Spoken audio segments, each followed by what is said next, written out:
Phil Dorth, and I'm the Director of Construction for Flatirons Habitat for Humanity, and we serve the Boulder Valley School District in the city and county of Broomfield in Colorado.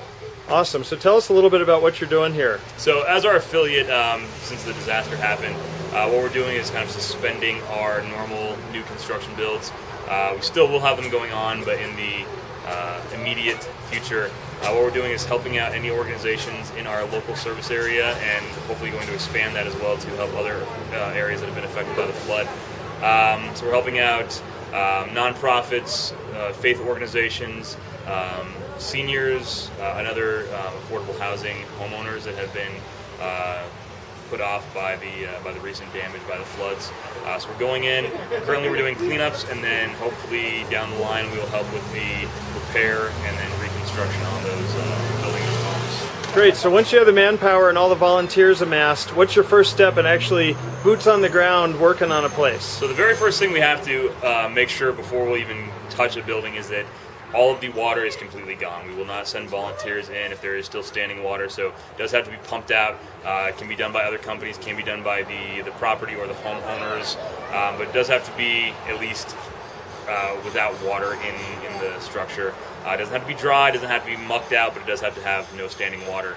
So once that happens, what we do is try to amass what we think is going to be the correct number of volunteers, make sure they're fitted with the proper type of equipment. So it includes hard hats, safety glasses, gloves, boots. If we can find enough rubber boots, which is a hard thing for us to find right now, the entire area is apparently out of them. But if we can find enough rubber boots and we have to muck something out, we certainly want that. And then dust masks are definitely a huge must with the type of work we're doing, just based on the potential for mold. So once we do that, we'll go into an area and then assess what needs to happen, whether it's just mucking out, getting mud and debris out of there, whether it's starting to take away the material in order to dry out the place, or what exactly needs to happen. So how do you deal with wet drywall and wet studs? So the first thing you absolutely want to do is get every piece of material that can absorb water out of there or able to dry. So carpeting has to come out, carpeting, the carpet pad, drywall cannot really dry out if it's still attached to the wall, so we just rip that all out. Ideally we can find a seam in the drywall because it makes the cutting a little bit easier, but that's always not easy. It's not always the easiest thing to find once the drywall's already been finished. So what we've been doing is just coming up 4 feet from the bottom. That way we can take a new piece, put it in. It's a pretty easy way to replace the drywall down the line. So take the drywall out. Depending on the type of insulation behind the drywall, that needs to come out as well, because that has probably absorbed drywall and is probably no longer of any use and can potentially contain mold. So. And what about stud walls, and what about furring strips on concrete walls? As long as it does not have any mold built on there, as long as the drywall is off, as long as the insulation's off, we can just leave that exposed, let that dry out for a little while, and hopefully that'll be enough before anything goes back on. You do want to get a moisture meter, make sure there is not any moisture in that wood before you encapsulate it again.